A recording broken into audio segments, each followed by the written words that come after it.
The atmosphere's not great. I think the Rangers fans, after Butland makes the penalty save, they kind of got up for it for the first time tonight. But there's just a real disconnect now, isn't there? A disconnect between the players, a disconnect between the players and the manager, a disconnect between the players, the manager, the crowd, and the banners come up, and you heard Russell Martin getting a rendition of his little theme tune at the end of the game as well, where the Rangers fans were advising him where they would like him to get to as soon as possible. I've said before, Daniel, I don't want to, there's no point, flogging a dead sheep on this one, but there's no way back for Russell Martin. And Andrew Kavanagh, he's had his boots in the ground for a few days now. He's got to get a feel for that. He sat there, you could see him kind of taking it all in, digesting it towards the end. He's got to realise, if that was what we're claiming, 38,000 tonight, it'll be 30,000 for the next Europa League game. The fans are just, the anger is starting to subside and it's becoming apathetic. And when it gets to that point, you've got a serious problem in terms of trying to make this a business model that works. So Andrew Kavanagh, some big decisions to make. Obviously, I think there is this, and I mentioned previously, Daniel, that I think there might be a temptation to double down because you can't get dictated to by the supporters. I get all this. There's also the belief that Rangers have made too many managerial changes over the course of the last few years. I think that's right as well. But you can only back the guy if you're absolutely, or as near as damn it, 100% convinced you've got the right one. Yeah. There's nothing to suggest that Russell Martin's the right guy. So this situation only gets worse. And Rangers have now got to go to Livingston this weekend. If Aberdeen, well, that's the one get out they've got, is that Aberdeen are absolutely incapable of doing anything for themselves. But if Aberdeen were, just humour me, to get a win at Motherwell on the Saturday, then depending by how many goals of a swing there would be, there's a possibility that Rangers could be bottom of the table going to Livingston on Sunday. What do you think that atmosphere is going to be? Sorry, I shouldn't laugh, but just even that sentence is mind-boggling to me. Absolutely crazy. Well, Rangers could be bottom of the league. But you know what? What Russell Martin really needed, he got a win against a really poor Hibs side at the weekend.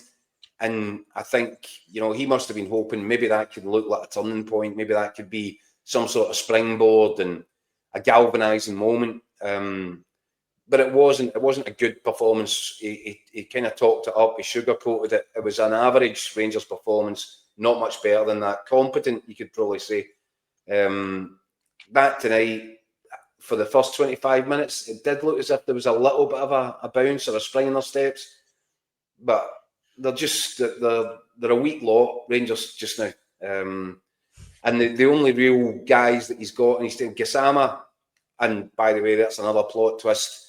When he plays in the Premier Sports Cup, he's called Gassam. He's got a silent A at the end of his name. But he's rediscovered his A, and he rediscovered his form. I thought he looked pretty good. Of all the new boys, he's the one where you think, yeah, there's something there. I can see it. The rest of them, they've been downgrades in every position. Yeah. Chermiti, £10 million striker.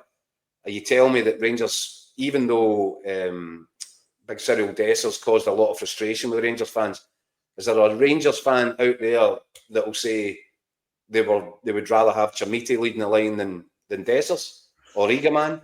Eagleman gets sold for less money than potentially Rangers will have to pay for Chermiti. None of it makes any sense, Daniel. I'm afraid they've got themselves into a real mess.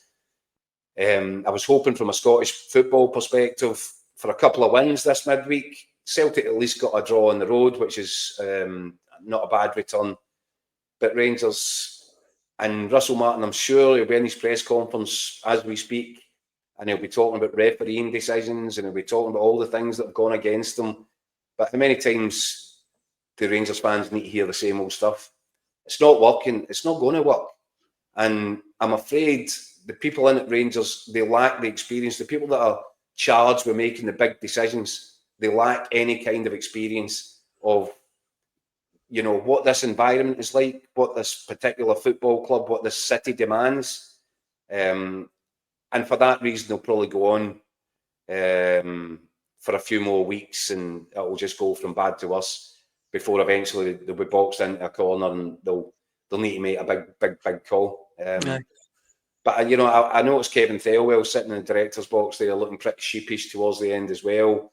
I'm looking at him going, you have made so many of the big decisions that have affected that performance out in the park there tonight. I'm just not sure how he can justify any argument that he should be left in control of the next lot of big decisions that are required, because they've made a real mess of it, a monumental mess. And when you think about the kind of momentum that Rangers were building towards the end of last season off the park and the takeover, and, you know, we broke it on Hotline Live that the 49ers and Andrew Kavanagh were going to come in, and it did feel like a real moment for Rangers, and the Rangers fans understandably got really excited about it and the potential for what was coming next. They've made an absolute backside of it, Daniel.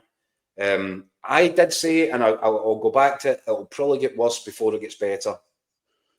And I think you're now approaching the sort of rock bottom moment of worse.